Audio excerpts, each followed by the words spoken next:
Bienvenido a una nueva charla de The Crazy Mile, Zero to Crazy, de Crazy Talk. Ya no sé ni cómo se llama esto, pero la verdad es que nos lo estamos pasando muy bien cada semana compartiendo nuestras aventuras, nuestros aprendizajes y tengo ganas de que comentemos lo que hicimos ayer. Buah, no sé ni por dónde vamos a empezar con esta charla porque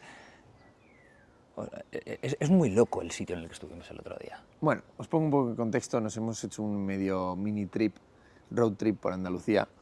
Y en la primera parada que hemos hecho hemos visitado la Alhambra de Granada, que yo la había visto, Pablo no, y le dije, vas a flipar con este sitio. Y últimamente me estoy aficionando a hacer las cosas con guía y le dije, vamos a coger un buen guía y demás. Hicimos la Alhambra y los jardines del Generalife, que están al lado y demás, y eso no los había visto. Bueno, pues vais a flipar. La verdad es que la Alhambra tiene unos secretos que son de locos. O sea, para empezar, el sitio en el que llegas ya parece que es privilegiado. O sea, entras en un valle así cortado y empiezas a ver desde fuera ya edificios. O sea, ya te hueles que vas a ver un sitio bastante bestia. Y en el momento en el que empezamos ya a hablar con la guía, justo antes de entrar, y empezó a dar datos reales de a lo que nos íbamos a enfrentar, o sea, nos iba calentando para, oye, prepararos porque no sois conscientes de lo que vais a ver, ya como que empezó La guía era hype. brutal. Carmen, una crack, si alguna vez nos ves, mil gracias. Por poner un poco de contexto, el primer dato que dio es Reino de Granada, desde el siglo XIII hasta finales del siglo XV, cuando ya los musulmanes salen de la península. El último reino, el último bastión del antiguo Al-Ándalus, de los reinos de taifas, es el Reino de Granada. Vale, pues el Reino de Granada dura 250 años en la historia. Por poneros una comparación que nos dio Carmen, este año se va a cumplir 250 años de la creación de Estados Unidos, Eso un es una país que locura. tenemos como hegemónico del mundo y Es una demás. locura eso. Es una locura. 250 años. Es una locura. Entonces, imaginaos que en 250 años la que construyeron ahí, porque la Alhambra no es un palacio, no es un templo, es una ciudad amurallada gigantesca en la que recogían desde parte militar hasta los palacios, hasta los jardines, la cultura, todo lo escrito, que hablaremos ahora de eso. Para empezar, una cosa que me encanta es que es una acrópolis y es como el Atenas, el Partenón, ¿no? Que está encima de la ciudad. ¿Cómo era lo de Acrópolis? Era como que polis es ciudad y acro es cielo, ¿no? Justo. Es como una ciudad en el cielo, por así decirlo. ¿Y qué pasa? Que es como que vigila la ciudad, en cierta medida. Los que están viviendo a los alrededores lo ven como si estuviese mirando al cielo, mirando hacia arriba. Tienes la posición de high ground, obviamente, tienes la posición de la altura, que eso a nivel defensa siempre ha sido algo muy potente a nivel militar en ese sentido. Y es que es alucinante cuando empiezas a entrar cómo te va envolviendo el arte que hay en cada esquina de los edificios. O sea, es una barbaridad. Tú no sé si te acuerdas, pero cuando entramos, lo primero que vimos no era árabe, era el palacio que había hecho Carlos V, el emperador. Era la iglesia que habían construido ahí. Entonces, como que te choca de primeras y dices, ¿por qué está esto si vamos a ver algo musulmán? Pues porque es, cuando los reyes católicos llegan ahí, es el sitio en el que dicen, o sea, el único sitio de toda la península en el que dicen, no la vamos a tocar, es imposible que esta obra de arte, algo profundamente tan bello, tan humano, tan artístico, con una carga humana tan grande, se vaya a destruir. Y entonces construyeron sobre ello. O sea, para que nos demos cuenta de que a veces pensamos que esa sensibilidad artística y tal es algo como muy moderno, pero joder, los reyes católicos llegaron ahí, esto no se tira ni de broma. Y molaba mucho eso de que se juntaban con los árabes y no sé quién era el rey que sabía árabe y que hablaba con ellos, y que realmente estaban muy mezcladas las culturas y que convivían. Es que eso es una historia brutal. Pedro II de Castilla, en el reinado de Castilla, durante esos 250 años que hay de lo que se supone que es guerra, conflicto y demás, hay momentos también de tranquilidad, hay momentos... el Reino de Granada rendía vasallaje a nivel de pagos e impuestos a los reinos de Castilla y de Aragón, sobre todo de Castilla, para mantener un poco la paz y demás. Es que no puede haber 250 años de guerra constante, y a veces eso, como en el libro de historia son dos frases, pensamos que es guerra, guerra, guerra, guerra, guerra, pero nada más lejos de la realidad. Pedro II en el rey que había, el sultán que había en ese momento, hace un acuerdo con él, porque su hermano le había desterrado, se había tenido que ir al Magreb, al norte de África, lo que ahora conocemos como Marruecos, y le dice, vente a Sevilla, quédate con nosotros, yo te devuelvo tu reino y te lo quedas. No es en plan, voy y destruyo el reino de Granada, sino, oye, te lo devuelvo. Ese sultán se queda en Sevilla, ve la catedral de Sevilla, ve el estilo arquitectónico que se está construyendo, y cuando vuelve a la Alhambra, el palacete, el trozo de palacio que construye él, tiene un montón de similitudes y de inspiración de lo que había visto él en Sevilla. Tanta es su inspiración y su agradecimiento al reino de Castilla que hay dos escudos en las bóvedas del reino de Castilla, de la dinastía que había en ese momento. Claro, eso es súper importante porque en el momento en el que llega Isabel la Católica a la Alhambra adentro y ve el escudo de sus antepasados, dice, ¿yo cómo voy a tirar esto? O sea, si tienen el escudo de mi familia es porque han tenido algún tipo de relación buena con mi familia. Literal. Sí, sí. Eso es muy loco, ¿eh? O sea, que tú llegues, porque claro, ahora todo lo vemos en internet, pero tú llegas a este sitio y de repente te encuentras una pedazo de ciudad en el cielo, entras y te encuentras en una de las esquinas que tu familia había pasado por ahí. Obviamente, si tú solo tienes eso en la cabeza, dices, no puedo tirar esto. Esto de alguna forma ha formado parte de lo que yo soy. Entonces, total, y no solo trasciende al espacio que pensamos. El Reino de Granada ha sido un trozo pequeño. ¿Cómo que un trozo pequeño? Era uno de los sitios más importantes para la cultura árabe. Nada más cuando entramos cerca del Patio de los Leones estaba esa parte que era lo que llaman la arquitectura mozárabe, que es la arquitectura inspirada en la antigua Persia, en lo que ahora es el Irán, que eran las bóvedas esas pequeñitas que estaban construidas y todo estaba con lapislázuli. El lapislázuli en ese momento valía 10 veces el oro y todo estaba lleno de lapislázuli, el material más caro del mundo. Y es curioso que las paredes están hechas de yeso.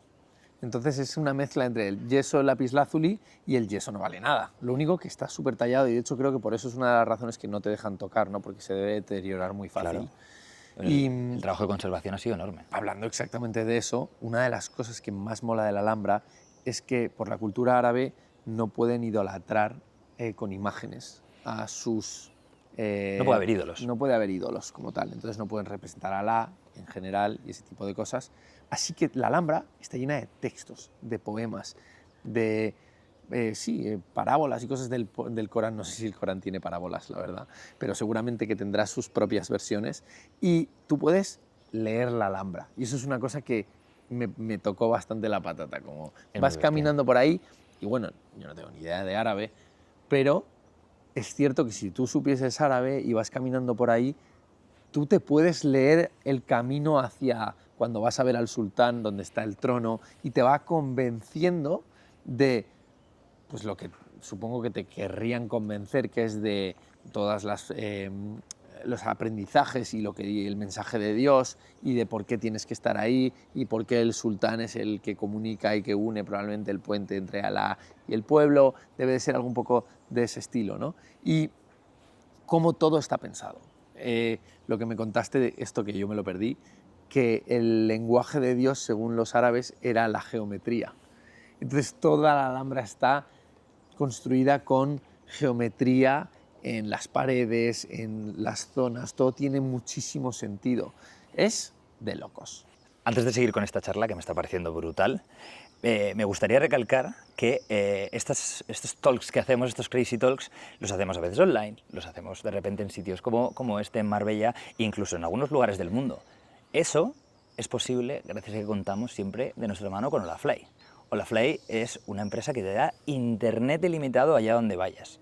Lo primero, su primer producto es la eSIM, que es una tarjeta que conectas antes de viajar, que te da internet en más de 200 destinos, y en el momento en el que llegas se te activa. Nosotros la hemos utilizado varias veces cuando hemos viajado y es comodísimo la tranquilidad que te da. Sinceramente, cada vez que cruzamos fronteras o tienes que rellenar cualquier tipo de formulario en la frontera o pedirte un Uber para llegar al hotel, es un salvavidas constante el poder tener la tranquilidad de que estás conectado y que puedes avisar a tus familiares cuando has llegado a casa.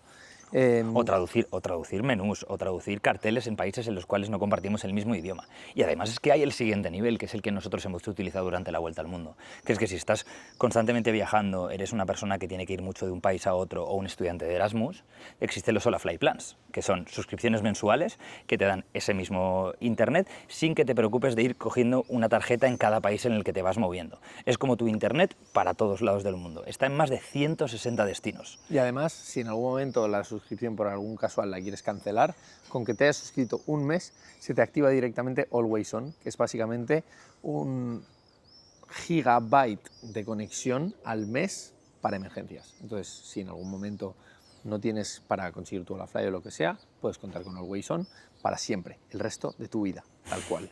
Es muy heavy, ¿eh? La manera en la que Olafly dice, oye, aunque solo hayamos trabajado una vez juntos, nunca te vas a quedar tirado. Literal. Así que si queréis utilizarlo, tenéis nuestro código CRAZY, acordaros la palabra CRAZY, que la llevamos por todos lados, para conseguir un 5% de descuento en tu próxima sesión de Olafly. Y si quieres probar la suscripción de Olafly Plans, durante el primer año tienes un 10% de descuento con el mismo código, CRAZY.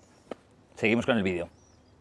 Es de locos. Es muy bestia el pensar que el aprovechamiento del espacio no es solo a nivel de disfrute, sino es también a nivel simbólico. Oye, ¿por qué voy a tener una pared cuando lo que puedo tener no es solo una obra de arte, sino es el sitio del conocimiento? Aquí es donde dejo por los siglos de los siglos el conocimiento que tenemos nosotros. Carmen nos lo contaba, decía, ellos sabían que tenían los días contados. Fueron 24 generaciones de sultanes, pero sabían que tenían los días contados, estaban totalmente abordados por todos lados a nivel geográfico.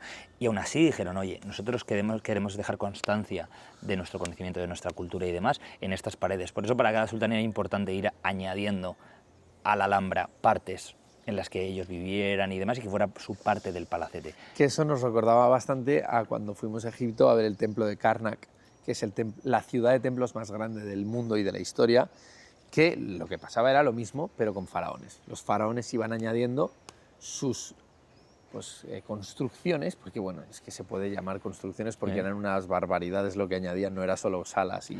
Podía ser un obelisco. Sí, sí, o sea, era una locura. Y todas tenían el cartucho, que es esto, que decía su nombre para representar que el faraón había dejado eso ahí clave. Su firma. No sé si en la Alhambra se dejaba de alguna forma, porque eso no me caté. ¿Sabes dónde se dejaba? En los textos. En los textos, una de las, justo la cámara del sultán que está enfrente al patio de los leones, no me acuerdo el nombre de ese sultán, pone justo arriba, aquí yace el sultán, en el que las estrellas, porque todo es simbolismo, las puntas son relacionadas con los 7 universos que hay que llegar hasta el cielo, los 8 pasos, o sea, hay un montón de cosas, el árbol de la vida y demás, pero en el texto lo pone, y entonces pone, aquí abajo está el trono, entonces por eso saben dónde estaba el trono del sultán. Qué heavy. Es muy bestia. Entonces, y bueno, que las ventanas, algunas están mirando a la Meca, o sea, todo tiene un simbolismo y una ciencia por detrás que es alucinante. Otra cosa que me dejó fascinado es el conocimiento tecnológico que tenían en el 1300. O sea, ¿qué? Estamos locos. O sea, para que os hagáis una idea, la Alhambra está al lado de Sierra Nevada y a 7 kilómetros va bajando el agua de las montañas y tenían todo canalizado para que el agua saliese de las fuentes. O sea, hasta el día de hoy, el agua que sale de las fuentes de la Alhambra está con la misma tecnología que tenían en el 1300, que es básicamente viene de Sierra Nevada fresquita, sale y se canaliza y se va y luego va al pueblo. Primero pasa por la Alhambra y luego se va al pueblo. ¿Qué me estás contando? Es increíble. O sea, no sé si te acuerdas cuando fuimos por los jardines que se veía tanto un acueducto como acacias naturales, bueno, artificiales, pero que se han mantenido en piedra y son muy bonitas. Pero no solo para las fuentes, que es lo que me contabas tú, decías, es que tenía un sistema de refrigeración. Espera, antes de eso, porque hay otra de agua que es muy loca, tenían una especie de estanquillo, no me acuerdo cómo se llamaba, pero era súper bonito, que tenía arenques, no, tenían nenúfares. Tenían nenúfares, ¿no? ¿Sí? Que eran las plantitas esas que limpian el agua. Entonces, esas plantas limpian el agua y básicamente, aparte de eso, tenían unos tritones. Gallipatos. Gallipatos, sí, que en una especie como de... ¿Sí? ¿Como un tritón? Sí, como un tritón, pero como que anfibio. es casi esto, como si fuese de los dinosaurios. Prehistórico. Prehistórico. Y lo que decían, que es muy loco, es que si los tritones se morían, porque les pasaba algo, porque son súper sensibles, eran los primeros en darse cuenta los tritones, por lo tanto le pasaba algo el agua y tenían cuidado con ese agua.